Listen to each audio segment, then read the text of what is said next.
Abra a sua Bíblia em 1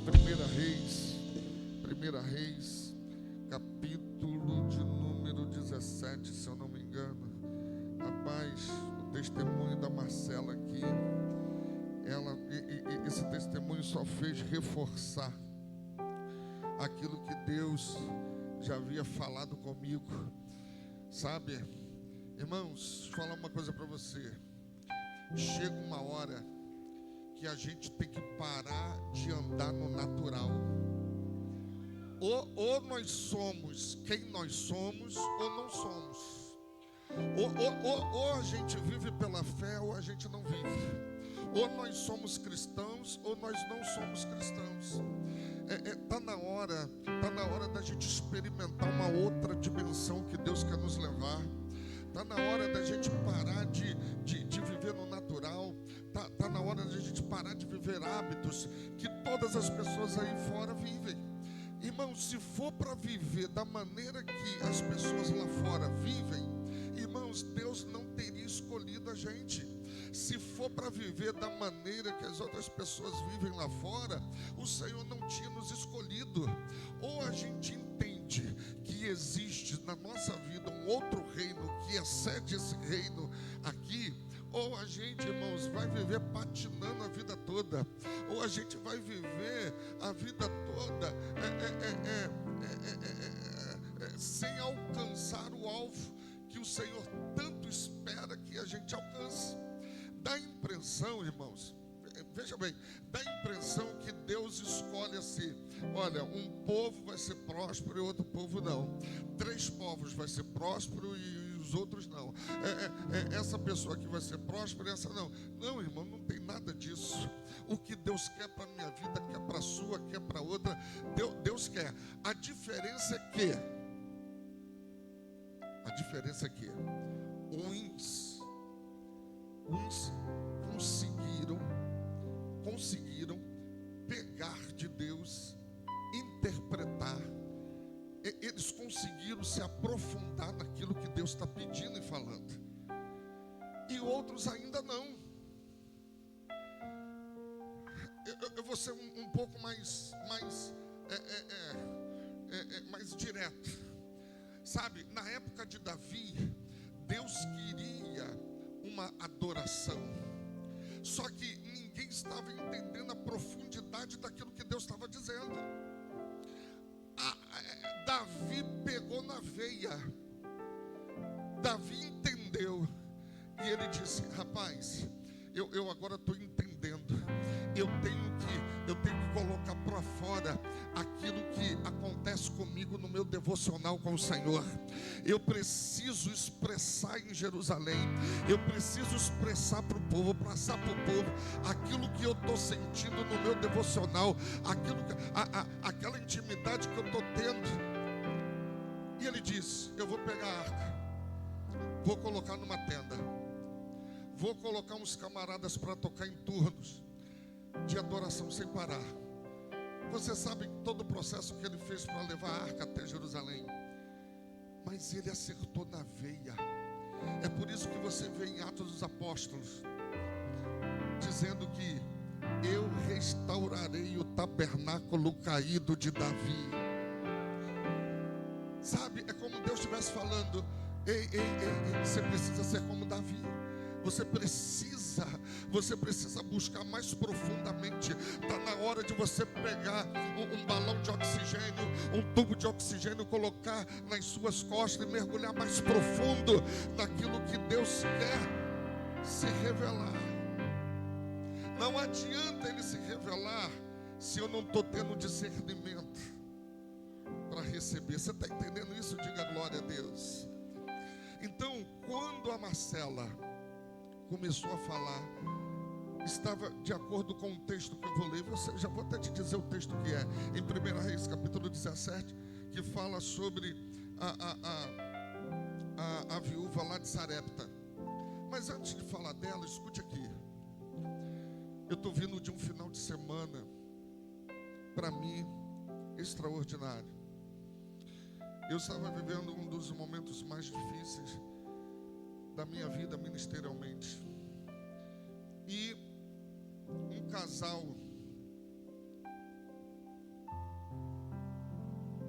pastor Diego e pastora Gleice, lá na Itália, me mandaram uma mensagem.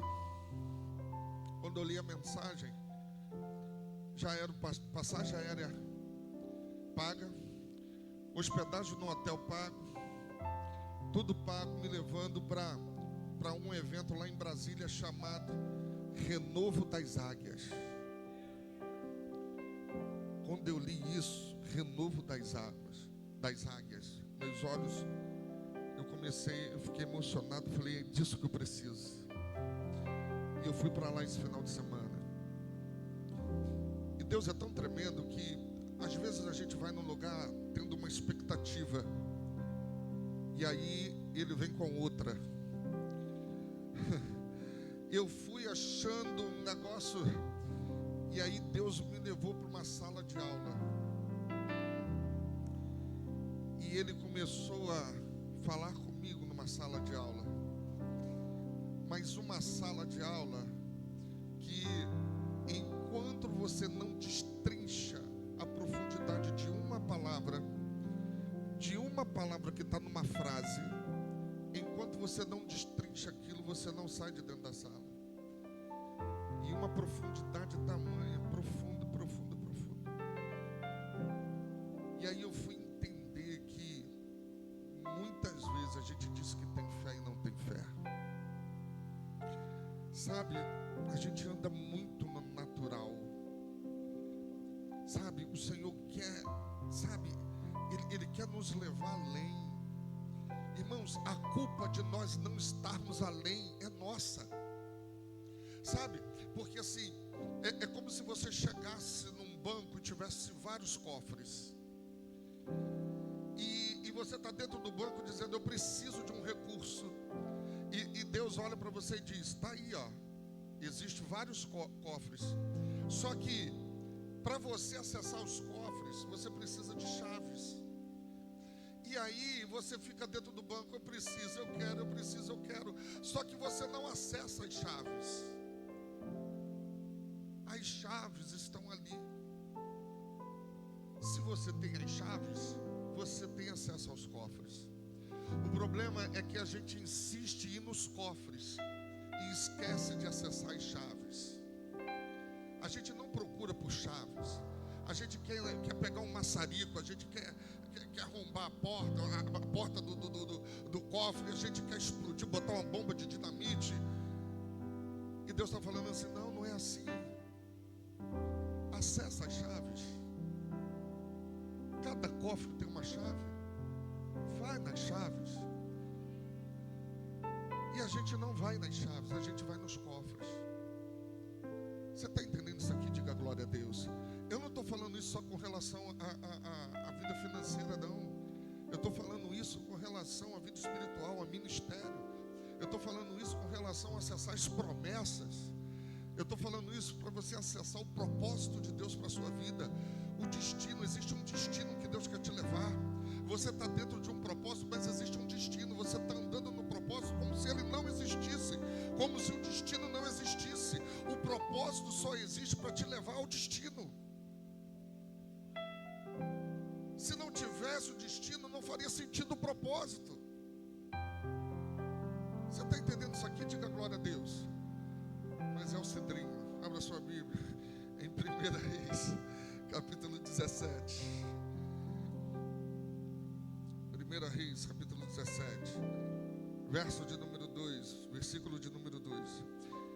Veio-lhe a palavra do Senhor dizendo, retira-te daqui, vai para a banda do Oriente e esconde-te junto à torrente de Querite, fronteira ao Jordão.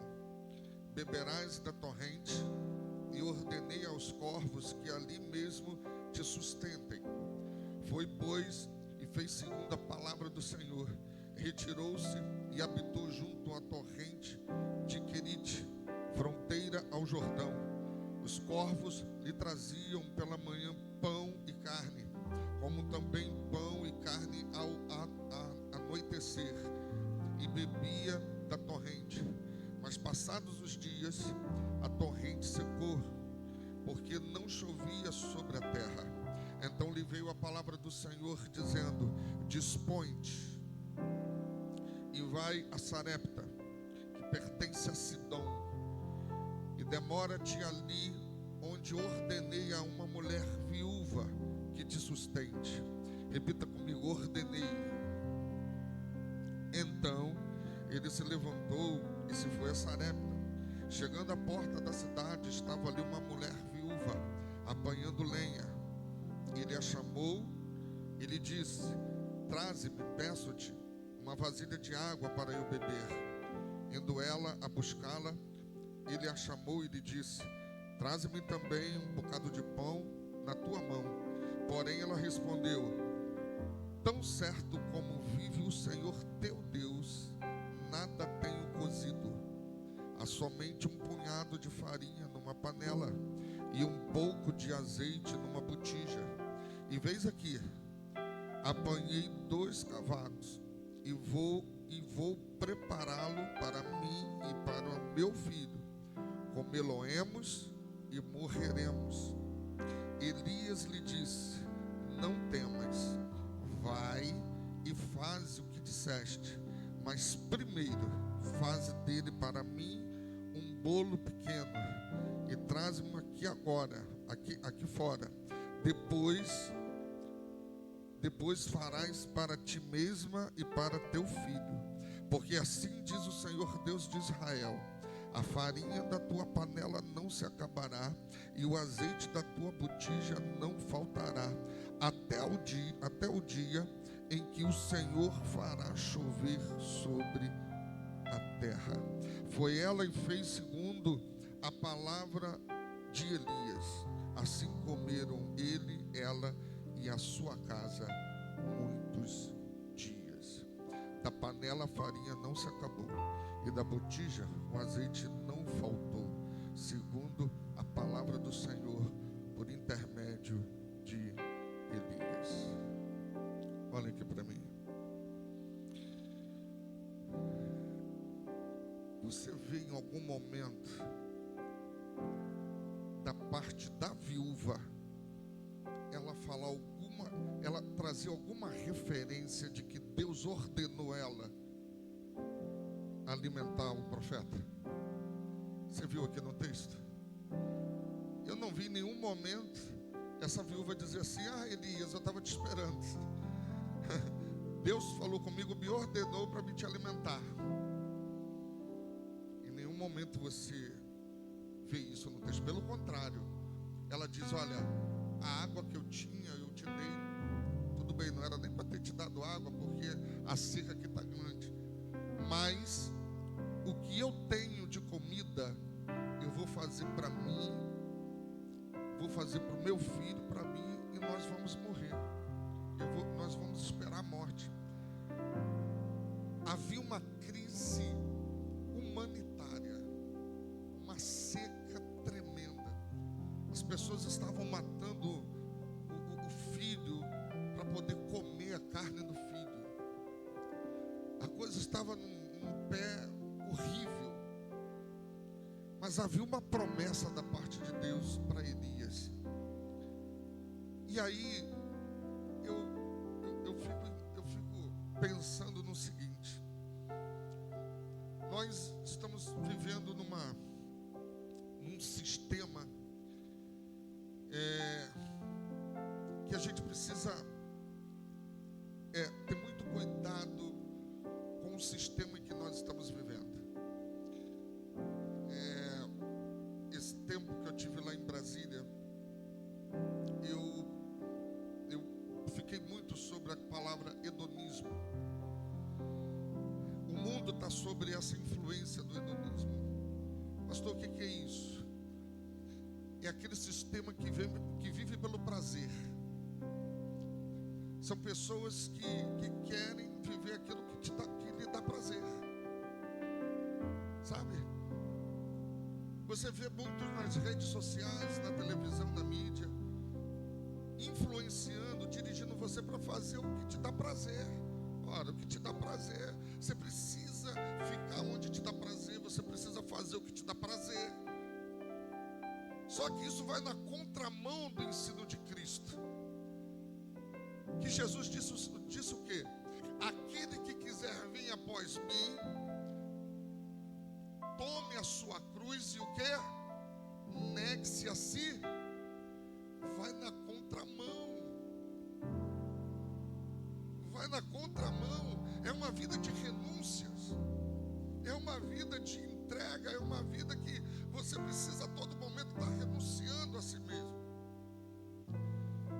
A gente está vendo o profeta indo na casa dessa viúva. Essa viúva está com a oferta da morte.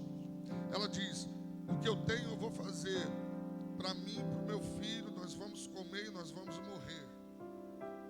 E o profeta diz: você vai fazer isso, mas primeiro você vai dar um pedaço do bolo para mim. Elias ali representava a presença de Deus.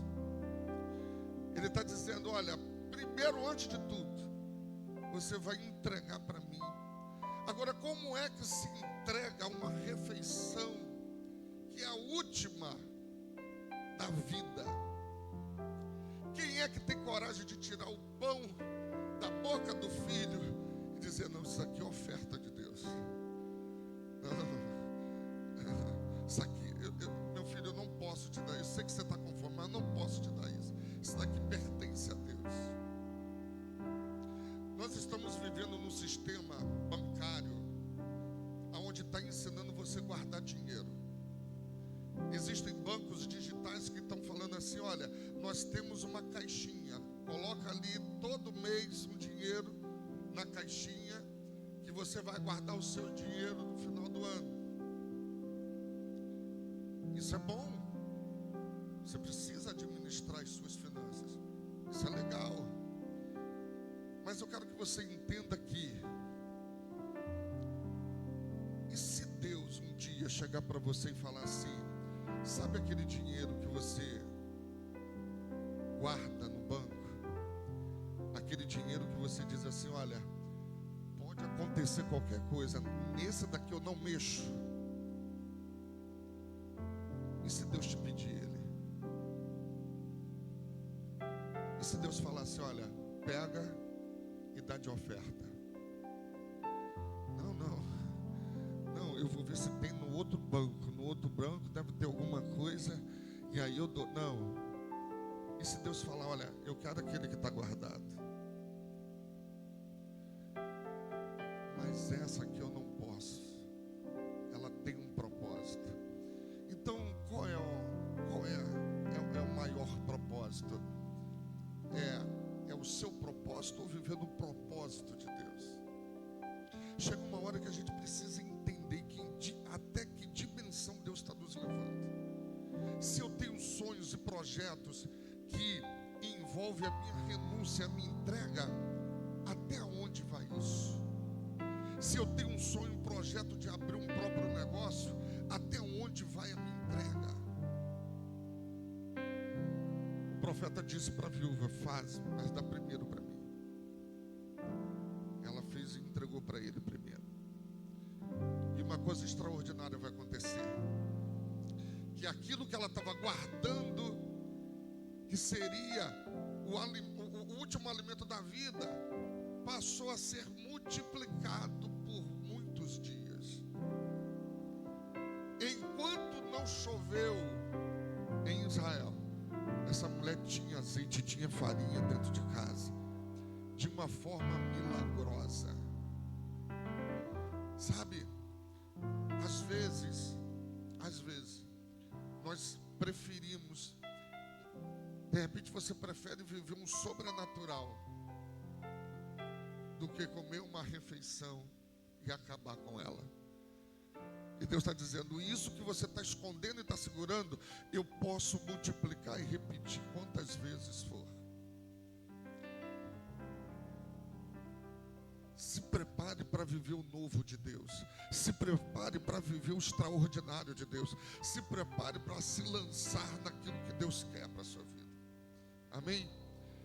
Pode distribuir os envelopes. Você que vai entregar o seu dízimo, a sua oferta, faça isso com generosidade. Deus vai abençoar a sua vida poderosamente. Pode ter certeza disso, irmão. Irmãos, eu estava lá em Brasília e pensei: meu Deus, como é que eu vim parar aqui? Eu não sou muito fã de avião. Aí o que Deus faz? Ao invés de eu pegar um avião do Rio de Janeiro para Brasília, e de Brasília para o Rio de Janeiro, que maravilha. Peguei 2 conexões. Ao invés de pegar 2 aviões, eu peguei 4. Falei, Jesus, misericórdia, meu Pai. Orando, meu Deus. Cada avião que decolava, cada voo e cada aterrissagem era um alívio, e vários remédios de pressão. Falei, Jesus, tem misericórdia da minha vida. Mas eu cheguei lá e falei assim, como é que eu estava em Nova Iguaçu e agora eu estou em Brasília? Como que acontece isso?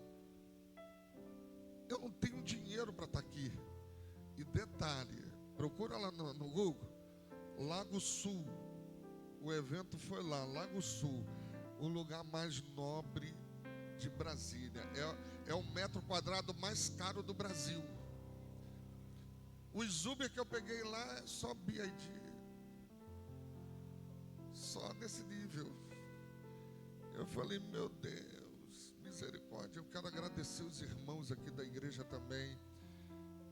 Alguns irmãos contribuíram para o meu sustento lá. Então, irmãos, eu só tenho que agradecer. E eu quero passar tudo aquilo que eu recebi. Eu estou orando, eu estou mastigando, eu quero passar tudo para a igreja. E nós vamos viver coisas extraordinárias da parte de Deus. Você recebe isso? Diga amém. Glória a Deus. Irmãos, os irmãos sabem que nós estamos com um problema na conta.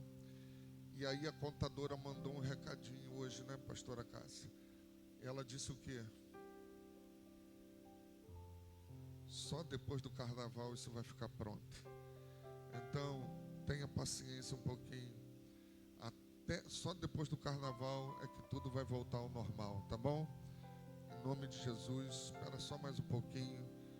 Vai dar tudo certo, tá bom? Bom, tem alguém que quer vir aqui no altar entregar oferta? No altar? Amém? Vem aqui em nome de Jesus.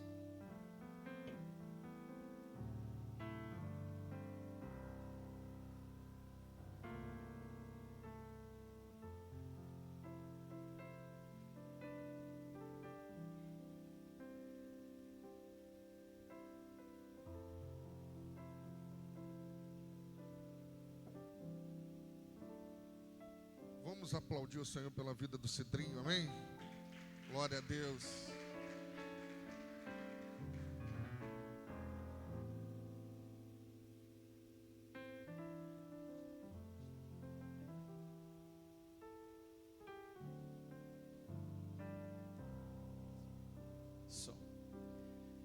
Queridos, recebam todos a paz do Senhor, amém? Graças a Deus. É o motivo de muita alegria estarmos aqui nessa noite para glorificar e exaltar o nome do Senhor. Todas as vezes que nós entramos na sua casa, é motivo de rendermos graças a Deus, pois a sua misericórdia, ela dura para sempre, amém? Se você puder, abra sua Bíblia no livro de Jonas, capítulo 1, do profeta Jonas, capítulo 1. Enquanto você abre a sua Bíblia, eu quero glorificar a Deus pelo pastor dessa casa. Deus abençoe o pastor Eduardo, e a minha oração pela sua vida é que Deus te dê força na caminhada, renove a sua saúde, e que aonde o Senhor coloque a planta do teu pé, Deus te faça prosperar e você diga glória a Deus. Queridos, é de grande satisfação estarmos aqui nessa noite. Faz alguns meses que eu não piso aqui nessa casa, alguns meses, se eu não me engano, quase um ano. Agora só daqui a 2026. Irmãos, é muito bom ser bem recebido aqui nessa casa, amém? Estou muito feliz. Deus abençoe os obreiros, os pastores, a todos. Está ali, Luiz, Deus abençoe sua vida. Ludmila, André, são amigos de longa data, amém? Jonas capítulo 1 diz assim, verso 1, minha versão, a versão King James, tem o mesmo significado. Veio a palavra do Senhor a Jonas, filho de Amitai, com esta ordem: disponha-te e vai à grande cidade de Nínive, que quer dizer morada, e prega contra ela, porque a sua malignidade subiu até a minha presença. Verso 2, verso 3, melhor dizendo: entretanto Jonas decidiu fugir da presença do Senhor e partiu em direção a Tarsis, descendo para Jope, ou seja, Formosa, encontrou um navio pronto para zarpar para Tarsis, pagou a sua passagem e embarcou nele, a fim de ir para outra cidade de Tarsis, tentando escapar da presença de Deus. E você diga: glória a Deus. Se você puder, feche seus olhos, quero fazer mais oração. Deus, nós te glorificamos, Senhor, pela tua palavra. Intensifica no coração do teu servo, da tua serva, o que o Senhor tem para palestrar com a tua igreja. Ó Deus, tira toda a vontade de conversar, de mexer no telefone, de ir ao banheiro, que a tua igreja agora, ó Deus, possa estar atenta para ouvir a tua voz. Ó Deus, fala com o teu povo, é isso que nós te pedimos, certo da vitória, em nome de Jesus. Se você puder, aplauda o Senhor bem forte aqui nessa noite.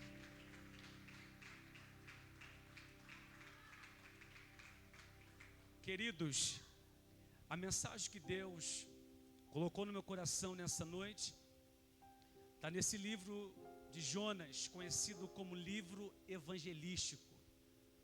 O livro de Jonas é um livro que está na galeria dos livros proféticos.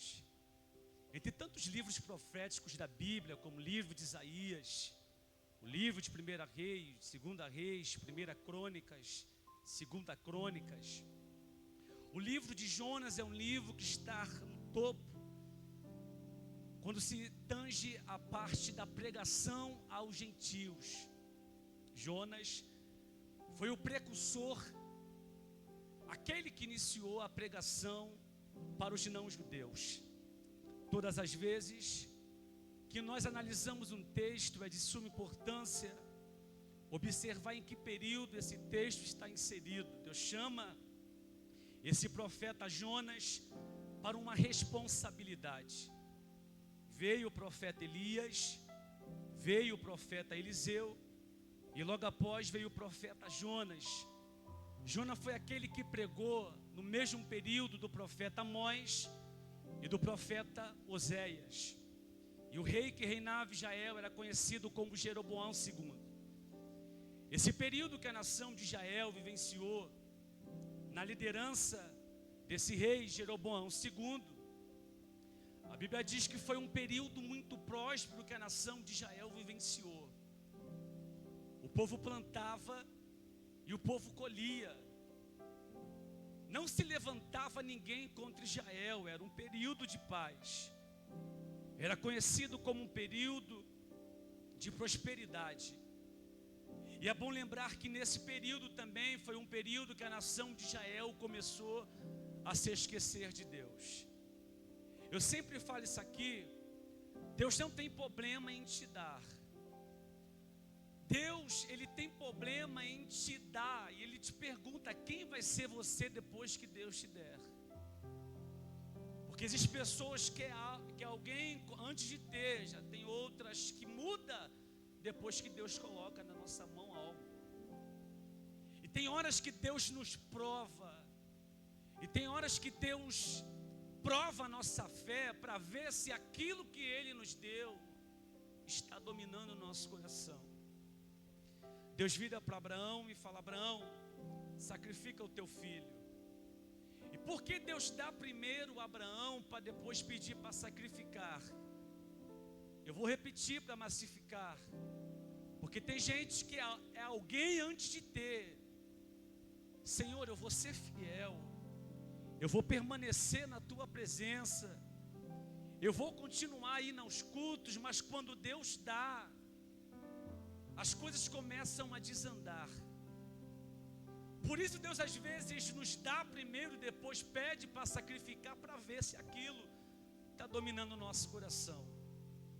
Deus chama Jonas nesse período de prosperidade de Israel para pregar contra uma nação pagã, uma nação violenta. Alguns estudiosos dizem, pastor Eduardo, que esse povo é tão violento, que eles não só se contentavam em apenas matar os seus inimigos, eles pegavam os seus inimigos, esquartejavam e colocavam em exposição.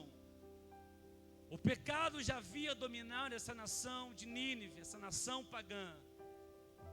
O pecado já havia tomado a mente daquele povo, e eu vou entrar aqui em algum ponto. A teologia diz sobre efeitos noéticos, efeitos que o pecado ele causa na vida do ser humano. Efeitos noéticos, efeitos que o pecado ele causa. São 4 efeitos que o pecado ele causa na vida do ser humano. O primeiro efeito que o pecado ele causa na vida do ser humano é, pastor, desconectar de Deus. Não ora mais, não se consagra mais, não jejua mais, já se desconectou do seu Criador. É isso que o pecado ele causa na vida do ser humano. O segundo efeito que o pecado ele causa na vida do ser humano é desconectar de si mesmo. Você conhece alguém que um dia já pregou, um dia já cantou, um dia já foi uma bênção na igreja, mas deixou o pecado entrar, que ele olha para ele e fala assim: eu não consigo me reconhecer mais. Eu já fui mais crente, eu já orei muito, eu pregava como ninguém, mas o pecado entrou ao ponto dele olhar para ele e ele dizer: eu não consigo me reconhecer mais. Segunda coisa que o pecado causa na vida do ser humano, desconectar de si mesmo. A terceira coisa que o pecado ele causa na vida do ser humano é desconectar dos outros. É rivalidade, é contenda, é inveja, é facção, é o grupinho na igreja. Isso que o pecado ele causa, a divisão no meio do povo de Deus. Terceira coisa que o pecado causa, desconectar dos outros, é violência, é pai matando filho, filho matando pai, é alguém esquartejando o outro porque pisou no pé, dá um tiro. Desconectar dos outros. Quarta coisa que o pecado ele causa na vida de alguém, desconectar da criação de Deus. É alguém que olha para a criação, olha para o céu, olha para o mar, olha para o universo e não consegue ver o poder de Deus na criação. Porque o pecado ele ofusca a tua visão ao ponto de você não enxergar o poder de Deus. Você está aí nessa noite? 4 coisas: desconectar de Deus, desconectar de si mesmo, desconectar dos outros e desconectar da criação de Deus. É isso que o pecado ele causa na vida do ser humano. Efeitos noéticos, pastor, dá uma impressão que vem de Noé, mas não é. Efeitos noéticos vem de noeses no grego, que significa intelecto, porque todo o pecado atinge o intelecto do ser humano. Você está aí nessa noite? E aqui eu sigo. Atinge o intelecto do ser humano. Sidney me prova na Bíblia que o pecado atinge o intelecto do ser humano. Isaías capítulo 1. Deus começa a conversar com o profeta Isaías dizendo: o boi conhece o seu dono, a jumenta sabe aonde dorme, mas o meu povo não conhece o Deus que serve. Deus está comparando aqui um ser irracional com um pecador. Deus está dizendo: um ser irracional que não raciocina, ele consegue identificar o seu dono, mas o povo está em pecado e não consegue identificar o Deus que ele serve. Posso seguir aqui? E aqui eu sigo. Uma pessoa em sã consciência, ela não vai deixar o seu casamento abençoado para viver uma vida promíscua, a não ser que esteja com seu intelecto afetado. Uma pessoa em sã consciência não vai deixar um ministério abençoado. Ele prega, ele canta, ele lidera, a não ser que esteja com seu intelecto afetado. E começa na mente, Romanos capítulo 11, se não me falha a memória, Deus começa a dizer: por haveres desobedecido a minha palavra, eu vos entreguei a uma mente reprovável, a pecados infames, uma mente reprovada, comportamentos reprovados, uma mente imoral, comportamentos imorais, uma mente poluída, comportamentos poluídos. Esse povo aqui está tão poluído, está tão com o intelecto afetado, que a Bíblia diz que Deus chama Jonas. E aqui eu entro no texto, no capítulo 1, ele começa a dizer, capítulo 1, verso 1: e veio a palavra do Senhor a Jonas dizendo: disponha-te. E a definição desse termo disponha-te aqui significa te prepara, te organiza, porque eu quero te enviar. E a primeira coisa é: Deus não envia ninguém despreparado. Deus não envia ninguém sem antes organizar aquilo que precisa ser organizado. Já tem alguns por aí que dizem: oh meu Deus, vou ter que falar isso aqui, pastor. Eu estava na reunião de obreiros esses dias aqui embaixo, na matriz, e o pastor começou a falar. Tinha uma irmã daqui, uma missionária, que foi visitar uma certa igreja, e lá naquela certa igreja, o pastor sentiu no coração de levantar ela, a pastora. Ela foi visitar um culto, cultuou, o pastor sentiu de levantar ela, ela voltou aqui para a matriz e falou: pastor, a partir de agora eu sou pastora. Existem pessoas aí que auto se envia, não tem pastor, não tem igreja, não frequenta EBD, é um insubordinado e quer falar. É preciso organizar algumas coisas para depois Deus te enviar. Deus não envia ninguém desorganizado. E a verdade é, Deus chama Jonas, e Deus não consulta, Deus comunica. Isso aqui é muito forte. Tem como, Jonas, fazer a obra? Tem como hoje pregar? E tem gente que, pastor, precisa ficar pedindo. Tem como? Tem como? Já quando Deus envia, não.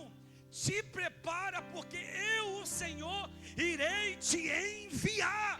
Você está aí nessa noite, irmãos? Deus não pergunta a você se hoje dá para pregar, se hoje dá para cantar, se hoje dá para estar de frente. É alguém que tem que se colocar na brecha e fazer o que Deus mandar.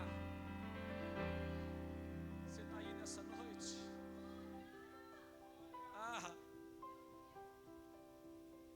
A Bíblia diz que Jonas, e tu conhece a história, a verdade é, pastor, no capítulo 4 tem a resposta porque Jonas fugiu.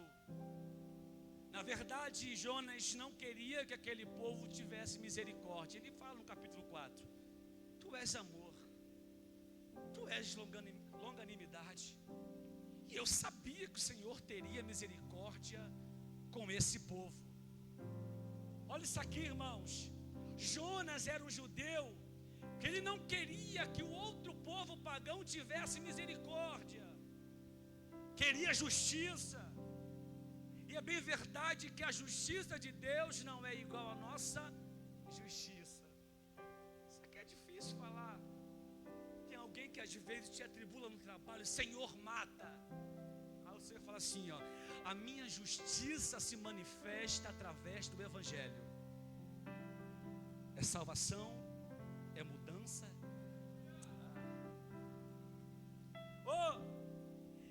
começa a dizer: esse povo aí não merece misericórdia. E Deus gritou no meu coração isso aqui, pastor: o céu não é lugar de exclusividade. O céu é lugar de branco, de preto, de negro, de rico, de pobre, de feio, de bonito. O céu é para os lavados e remidos pelo sangue do Cordeiro. Se você é lavado e remido, solta essa glória para Deus aqui nessa noite. Você que é lavado, é remido pelo sangue do Cordeiro. Ele não queria que tivesse misericórdia daquele povo. A Bíblia diz que ele decide fugir. Capítulo 1, verso 3. Descendo ele para a cidade de Jope, ele encontra um navio já preparado. Um navio que já estava pronto. Você sempre vai encontrar facilidade para sair da rota de Deus. Eu vou ter que gritar isso aqui bem forte. Você sempre vai encontrar facilidade para parar de pregar. Você sempre vai encontrar facilidade para largar o cargo. Está muito difícil, pastor. Ninguém quer ajudar. E Deus gritou no meu coração: desconfie de caminhos fáceis. Desconfie de rotas curtas. Desconfie de acessos que você não tem dificuldade para entrar. Os caminhos de Deus são perfeitos, mas são dolorosos. Você está aí nessa noite? Eu vou liberar para a sua vida. Cidrinha, é guerra no trabalho, é guerra em casa, é guerra na igreja. É isso, isso é a chamada. Continue aonde Deus te colocou. Eu vou na Bíblia, pastor. A Bíblia diz que aquele que coloca a mão no arado e retrocede, a minha alma não tem prazer nele. Se começou a fazer, continua. Se pegou o cargo, não entrega. Continua onde Deus te colocou.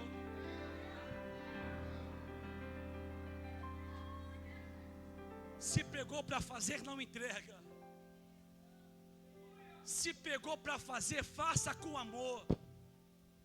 Eu aprendi que assim como a fé sem obra é morta, o serviço sem amor é inútil.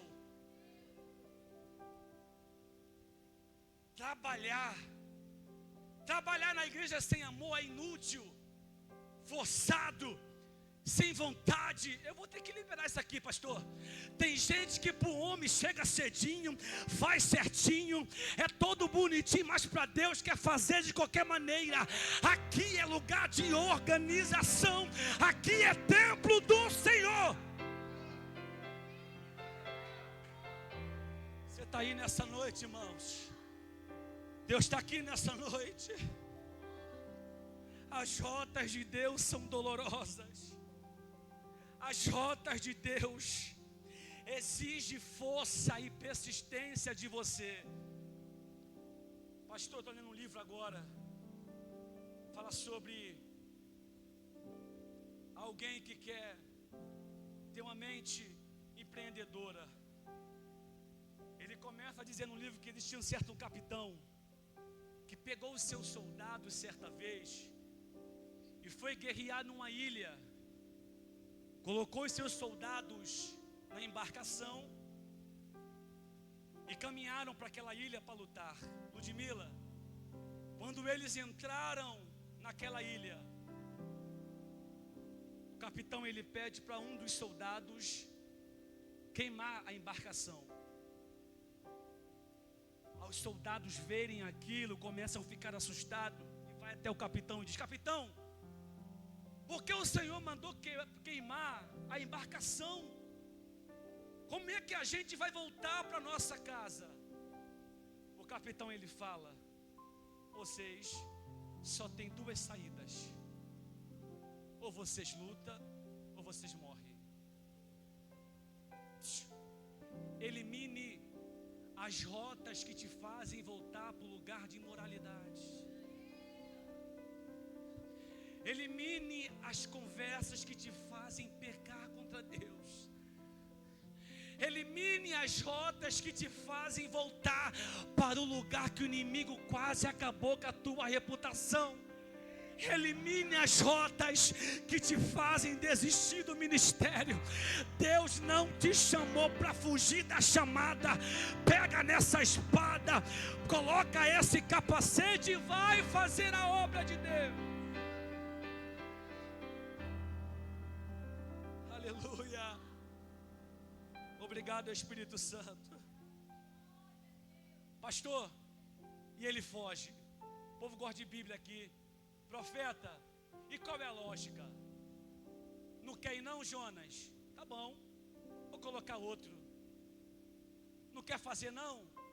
A gente coloca outro para fazer. Está com uma vontade de fazer? Coloca outro. Mas tem horas que Deus não quer mudar de profeta.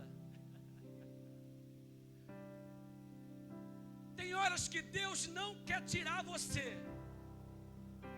Deus não vai mudar o plano por causa do profeta, mas vai mudar o profeta por causa do... Eu vou repetir isso aqui para ver se alguém reage isso aqui. Deus não vai ajustar o plano ao profeta, mas vai ajustar o profeta ao plano. Enquanto você não aprender a se colocar na rota que Deus te mandou, vai ser doloroso.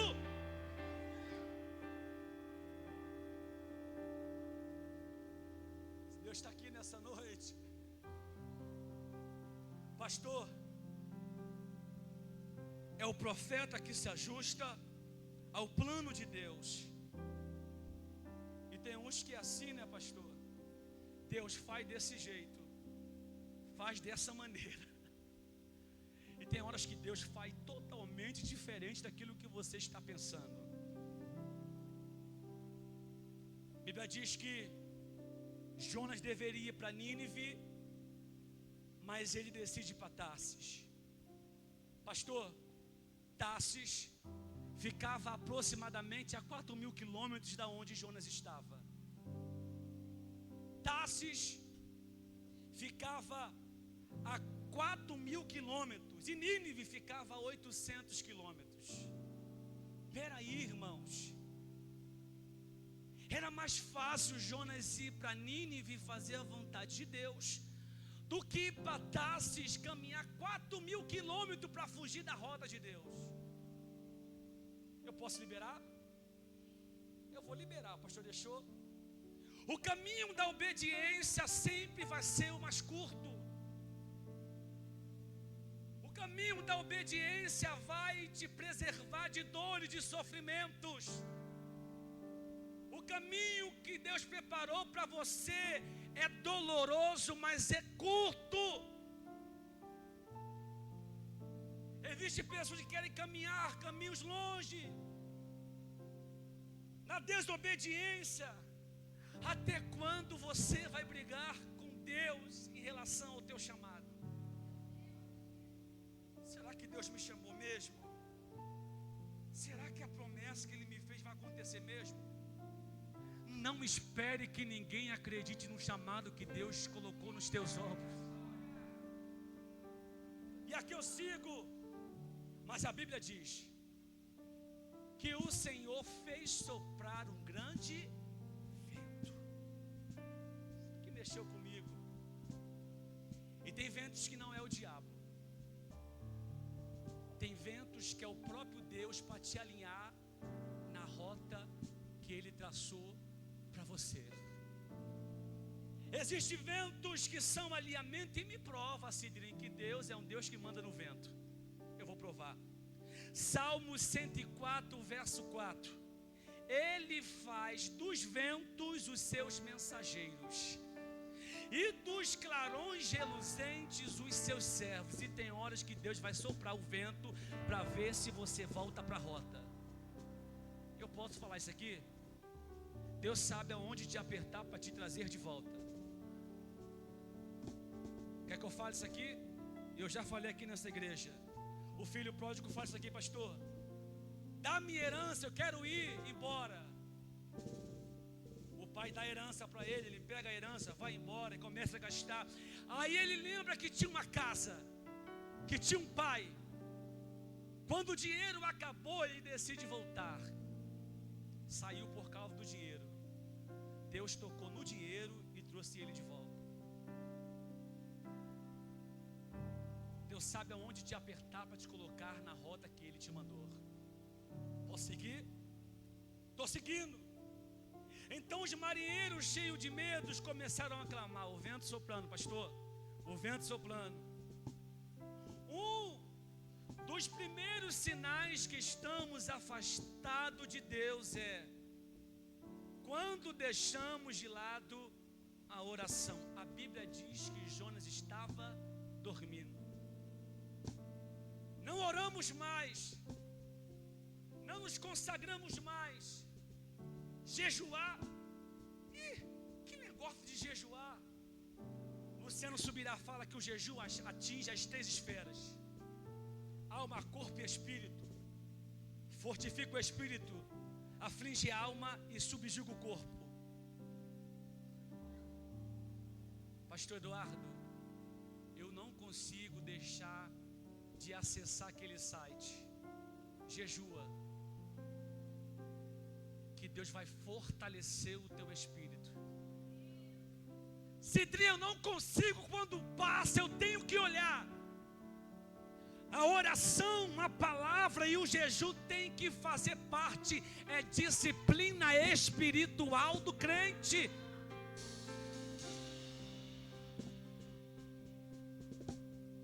Deus usa esse homem para pregar para esse povo, pastor. Billy Graham diz que o inferno não é lugar de quem não pecou. O inferno é lugar de quem não se arrependeu. Deus chama Jonas para pregar, e aqui diz que ele estava dormindo. E eu falei aqui em oração: não há cristianismo sem oração, não há famílias fortes sem oração. A oração é o oxigênio da igreja. A oração te possibilita experiências com Deus. 1 Tessalonicenses capítulo 5 diz: orai sem cessar. Tiago 5 disse: a oração do justo pode muito em seus efeitos. É tempo de você voltar a orar. Cidrinha, um pouco chato. Para você ouvir a internet, ouvir. O inimigo mudou a estratégia. Quer te amarrar na frente de uma tela o dia todo, olhando ali para uma tela de redes sociais, de tudo, e não ter um minuto para ler a Bíblia. E o inimigo só entrando na tua família para tentar destruir, tu está desligado. Diga para alguém assim: é tempo de orar. Será que você pode, irmãos? Primeira vez que eu faço isso. É tempo de orar. É tempo de ler Bíblia. É tempo de jejuar. Mas não um jejum assim não, pastor. Vamos levantar um jejum 12:30, acorda 11:30, entrega meio-dia. Que negócio é esse, irmãos? Sacrifício. Quando você se abdica de jejum, no original é abdicar de comida. Você alimenta o seu espírito. O teu ouvido fica sensível à voz de Deus. O teu corpo fica quebrantado. A tua mente fica limpa, só pensando no céu. É tempo da igreja priorizar a disciplina espiritual. Posso seguir? E aqui eu vou seguir, pastor. Capítulo 1, verso 5. E Jonas estava dormindo, é um sono profundo. É um sono profundo. A Bíblia, ela especifica o tipo de sono de Jonas. Existem alguns tipos de sono: sono leve, sono intermediário, sono profundo e o sono avançado. Ele estava no sono profundo. Como é que é sono profundo, Cidrinho? Os ruídos do lado externo não conseguem o acordar. O barulho externo não consegue o acordar. E tem gente na igreja que está vendo os sinais que Jesus já está voltando, mas está desapercebido. Como é que os ruídos dos nossos altares, que precisam de homens santos e não profanos, consegue te acordar? Como é que o grito das almas que precisam de você lá fora não consegue te acordar? Eu vim aqui com a palavra profética para a sua vida. É tempo da igreja acordar, é tempo da igreja despertar, é tempo da igreja sair do sono. Será que você pode reagir a isso, irmãos? Não é chave de casa, não é chave de carro, nada contra, mas Deus está te trazendo um despertamento. É tempo de você acordar, é tempo da igreja fazer o seu real papel. E aqui eu sigo. Jonas estava refugiado no porão, pastor. Eu que sou da marinha, é a parte mais inferior, aonde ninguém vai. É um lugar bem confortável, ali, quentinho. É tempo de nós sairmos de um lugar de conforto. Se acostumamos a entrarmos no culto, não queremos compromisso. Hoje não pedimos mais dons espirituais. Meu Deus do céu. Nada contra, queremos carro, queremos casa, queremos dinheiro, mas não queremos o céu, não queremos o dom da palavra, o dom da fé, o dom da cura, o dom da interpretação, o dom da sabedoria, o dom da variação de livro. Não queremos mais. Precisamos acordar nessa noite, não só entrarmos no culto, mas aceitarmos o dono do culto diariamente nos nossos dias. É um pouco dura a mensagem, será que eu volto aqui? Eu acho que não. Olha isso aqui, olha isso aqui. Existem pessoas que falam assim: não, eu só quero entrar, assistir o meu culto, não quero compromisso. Eu sei que eu sei pregar, mas eu não quero compromisso. Eu vou na Bíblia, Mateus capítulo 5:15 diz: ninguém acende uma candeia para colocar embaixo, mas Deus colocou esse dom na tua mão, essa autoridade na tua voz. Deus te deu esse dom da cura não para tu ficar parado, é para tu fazer a obra de Deus.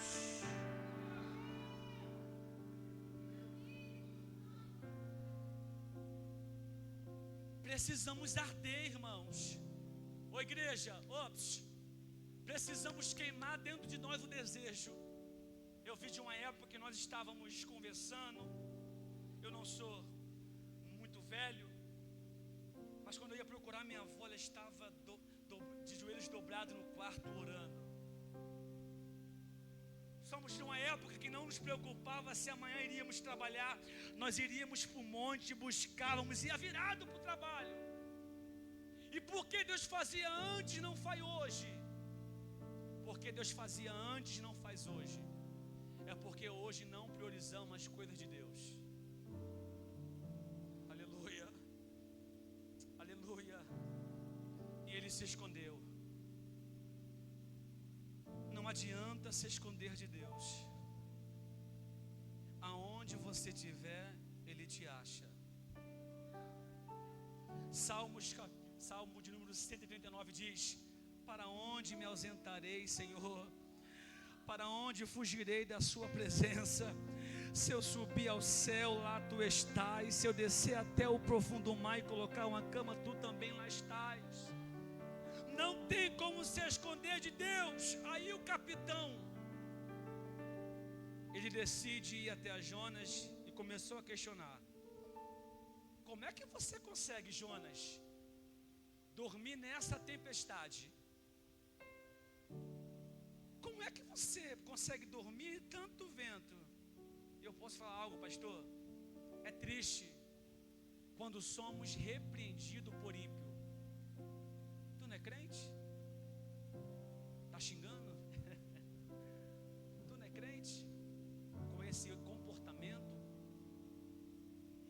É duro quando somos repreendidos por o ímpio. E aqui eu sigo. Assim que notaram que o problema era Jonas, lançaram uma sorte e caiu em Jonas.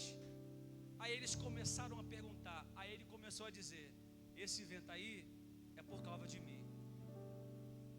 Porque tu sabe quando o vento está soprando e tu sabe qual é a causa do vento.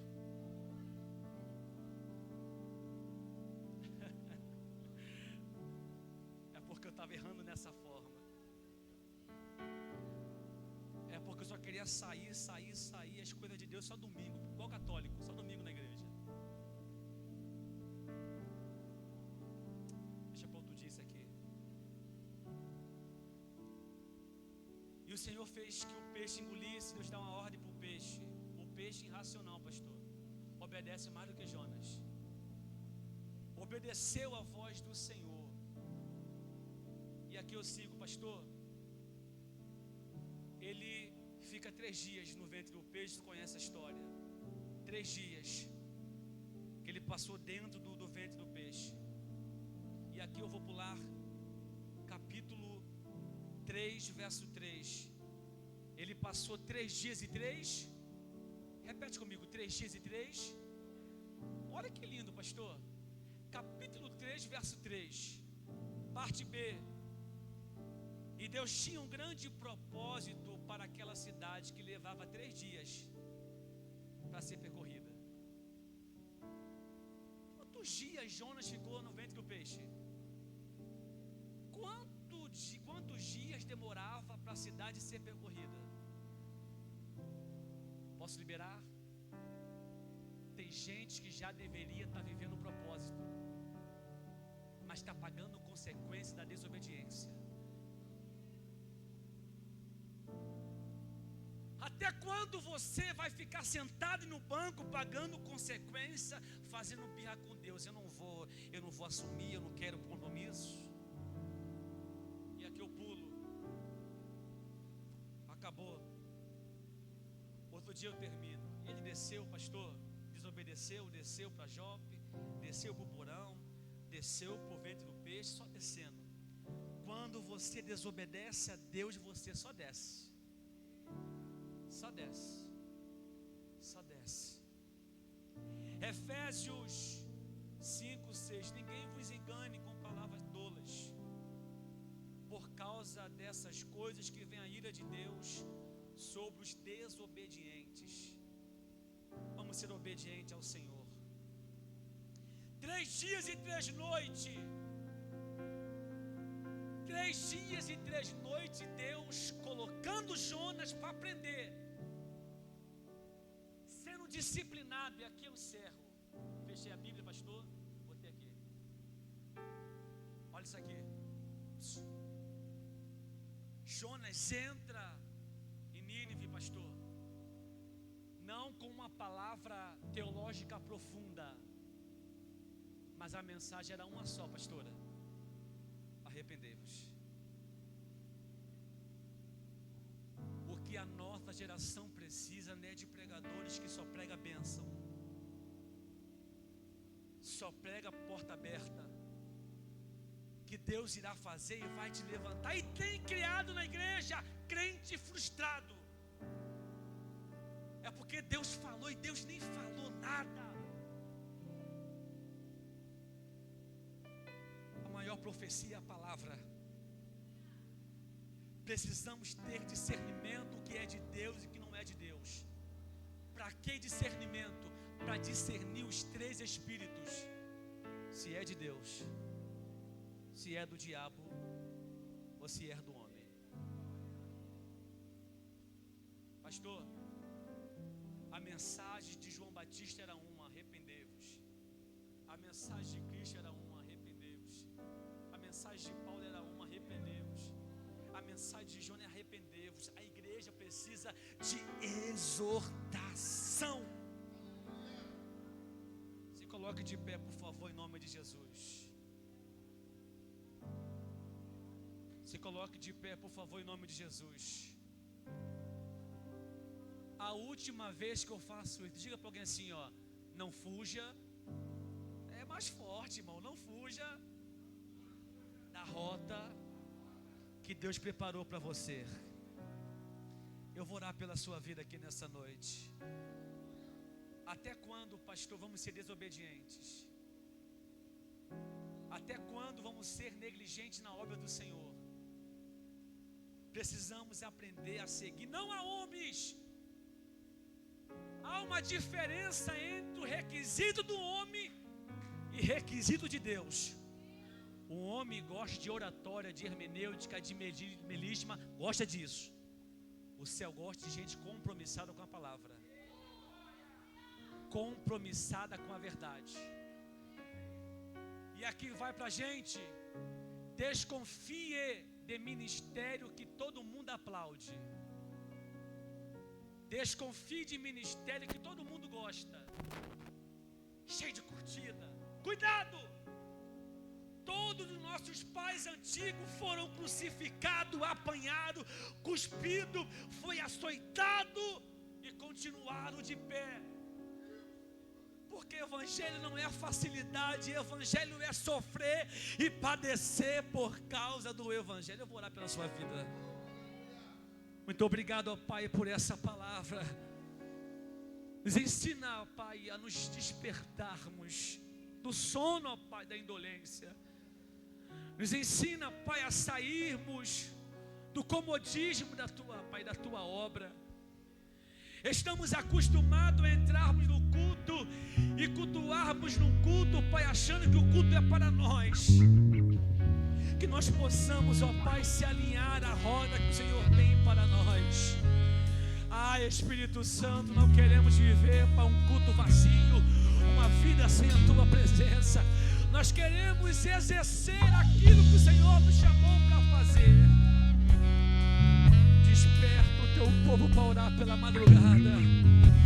Desperta o teu povo para ler a tua palavra. Ó Pai, desperta o teu povo para ser inundado pela tua presença. Ó Pai, que aonde eles entrarem para falar a tua palavra, coloca peso em sua palavra. Essa é a minha oração aqui nessa noite, certo da vitória, em nome de Jesus. Se você puder, aplauda o Senhor bem forte, em nome de Jesus. Ouço um barulho diferente, é como um vento veemente.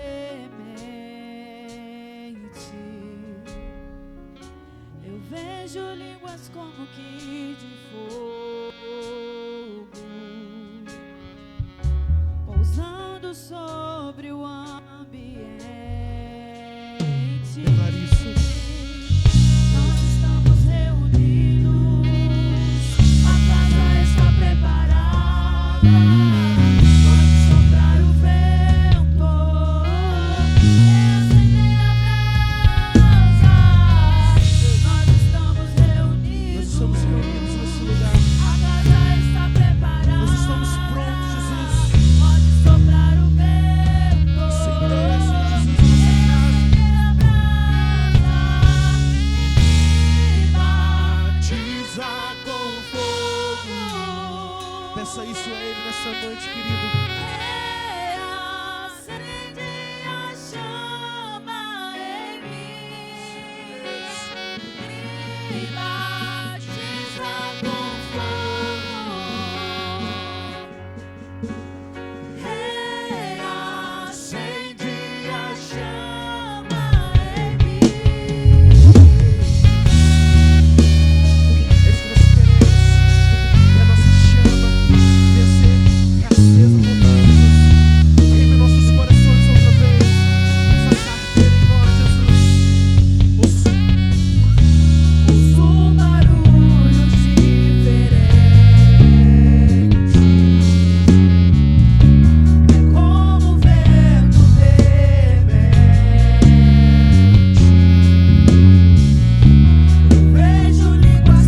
nos levantar, Jesus, nessa geração. Nós queremos nos levantar, Jesus, no meio que nós estamos vivendo. A cada dia fica mais notório, Senhor Jesus, a tua volta. Hoje nós estamos vendo guerras sendo instaladas, a ciência cada dia avançando mais, a tecnologia cada vez mais para frente, mais avançada. E nós temos visto os teus sinais acontecendo. Que nosso coração, que a nossa mente, que nós venhamos nos preparar, Jesus. Que nós venhamos nos levantar como uma geração que faz o ide, que busca, Senhor Jesus, a tua presença. Que por mais das dificuldades, por mais que as adversidades se levantem, nós não venhamos fazer como Jonas, mas que nós venhamos nos posicionar, Jesus, e levantarmos como uma geração que guerreia, uma geração que colocamos o seu nome, Espírito Santo de Deus. Reaviva em nós. Acende outra vez. Nós estamos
A chama em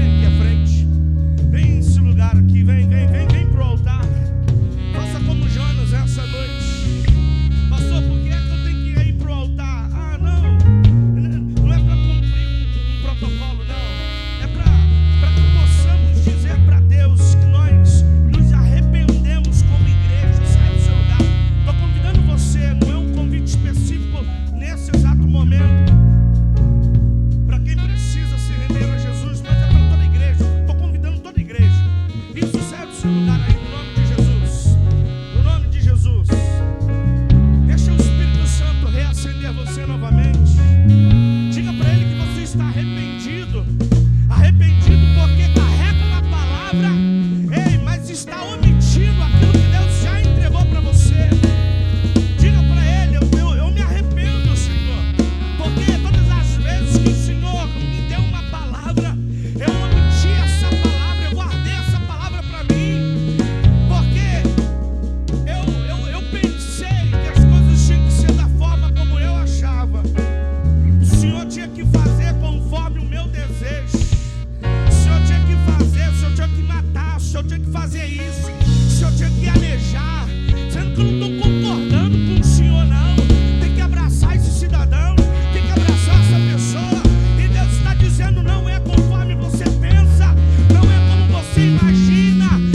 o sobrenatural é comigo. Você já apontou, já se arrependeu, então não tem problema. Sabe por quê? A vara, ela aponta para a cruz. E Deus está dizendo: ei, eu vou usar a minha cruz. Eu vou usar a minha cruz. A cruz de Cristo nessa noite te traz de volta a esse lugar de ativação. Deus vai ativar você essa noite. Deus vai ativar a fonte. Deus vai ativar você, crente, nos seus dons espirituais. Deus vai ativar você, ativado pela cruz, ativado pela cruz, ativado por Jesus. Oh Espírito Santo, entramos nesse lugar de arrependimento. Entramos nesse lugar de confessar ao Senhor os nossos pecados, as nossas mazelas, os nossos pensamentos impuros, Senhor, os nossos acessos em lugares onde o Senhor não está.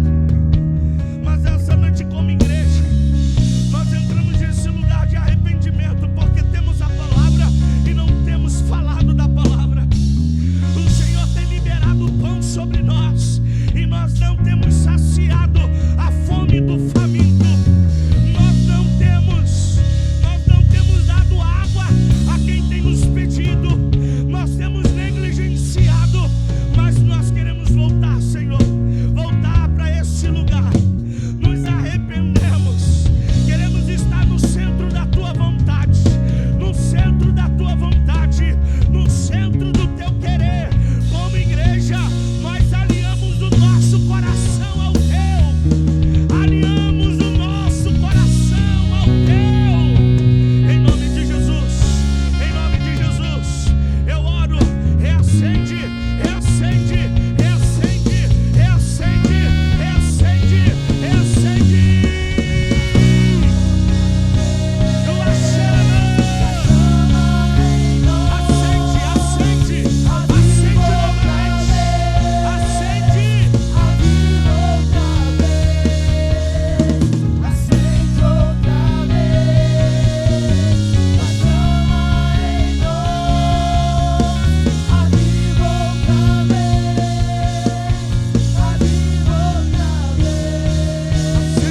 Acende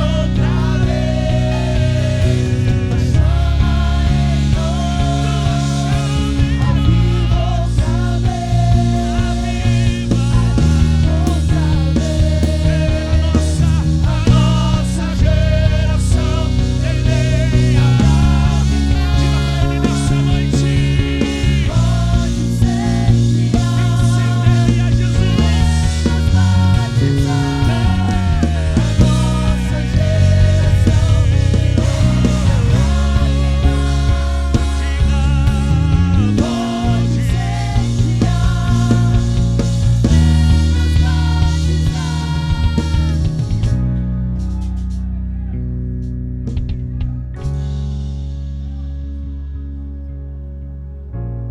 Ele não vai acender outra vez para permanecermos do mesmo jeito.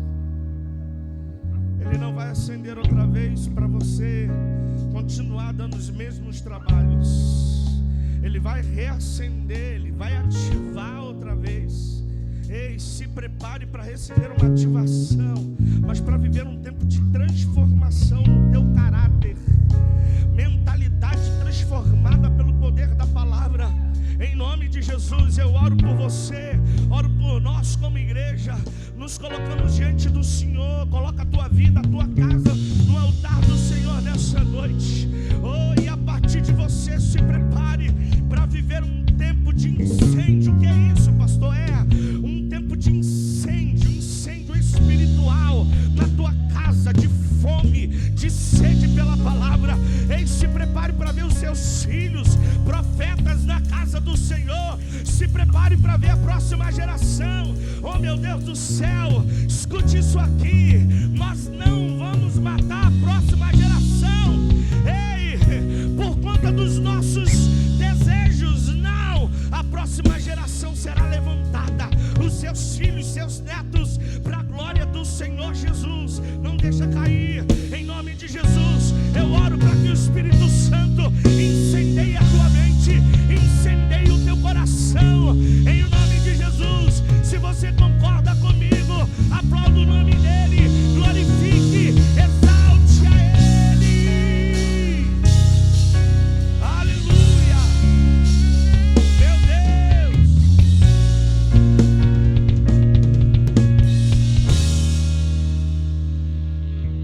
Oh, Espírito Santo, Espírito Santo.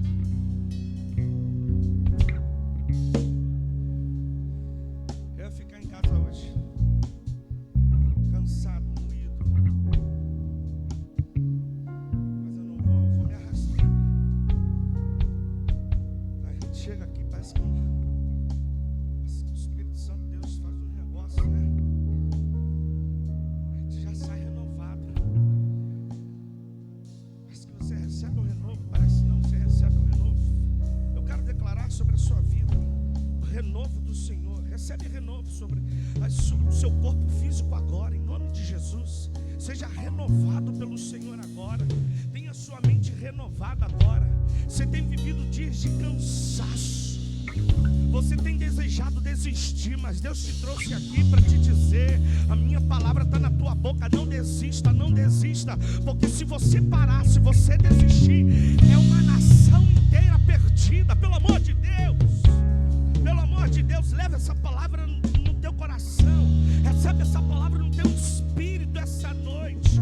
Você não é um Jonas. Olha para o teu irmão, diga para ele: você não é fujão.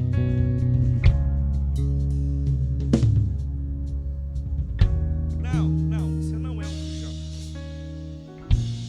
Porque o teu coração é um coração igual ao do Senhor. É um coração cheio de amor, cheio de compaixão, cheio de misericórdia. Amém? Você entende isso nessa noite? Libera o teu melhor, glória a Deus, nessa noite. Deus, obrigado, Senhor, por nos alimentar com o pão da vida. Obrigado por nos alimentar com a tua palavra, com mel. Obrigado, Senhor, por nos saciar a nossa alma, saciar a nossa sede de ti. Obrigado, Senhor.